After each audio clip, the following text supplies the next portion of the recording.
This game's talent system is way more complex than I thought. I just made a build, and when initially conceptualizing it, I got so excited.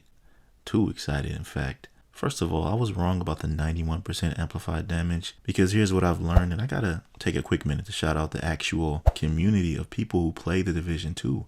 So many of you have serious knowledge about the game, and I gotta respect that. One individual commented on my video sparked the conversation and helped me to understand a few things. Check this out. He said, yeah, dude, pretty much any damaged chest piece or backpack gives you the higher damage than the OD chest piece, the ongoing directive chest piece. I don't really believe that, but that's just personal preference. And he was just basically saying that the ongoing directive chest piece increases hollow point damage to 35%, not by 35%. So what I was doing, I was adding it on to the other 20% that the backpack gave you. So I made a mistake. It really just increases it to 35%. And he was also saying that you don't just add up amplified damage as you multiply them, because I was adding up the contractor's gloves, Fox's prayer knee pads, and the amplified damage bonuses on the weapon. And what I came up with was 91%. So he basically just kind of made me understand that that's not the way you do it. There's a few things I don't agree with on here, but for the most part I do. I'm willing to admit when something's not right with my builds. But no worries, we're about to clear it up right now. Anyways, I asked him to calculate the amplified damage because I honestly don't know how they all work with the math and how you multiply it. I had no idea, and he helped me out so much. You know what? The amplified weapon damage turned out to be even more than 91%. In fact, it's 131%.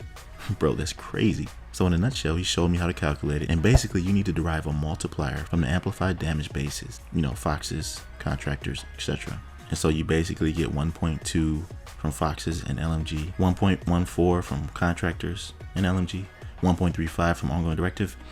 And these are just the values from the base amplified damage bonuses. And so you come up with a multiplier of 2.31. And once that's multiplied by the base, you get 131% amplified damage. Now, I don't care what you say. Even if it's 35%, amplified damage is still better than a lot of the chess pieces on the build without the extra 20% that I thought that it had. And the number that he eventually came up with was 131% amplified damage. He also said on here with composure instead of the ongoing directive backpack, you can get up to 165%. But let me explain that to you. I could replace the backpack with something like that to give me more, but then I'll be giving up all of that bleed damage I'm getting now. That's what's special about the ongoing directive set.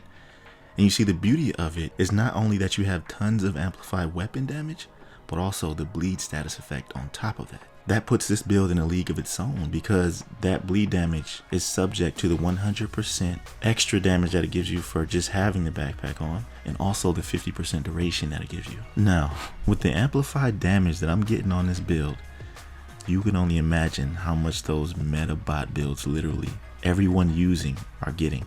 But that's just it. The build I made called Hemophilia is breaking the mold. I'm able to compete with them while getting a taste of what they have. A build that's both meta and off meta. And it makes me happy to feel powerful without needing to rely on what everyone thinks you should use. And if you want to see the build, here's the video. Click on it right now to see how much of a beast it is. I just had to make a video about this issue alone. I don't want to be a naive YouTuber that doesn't know what he's talking about, you feel me?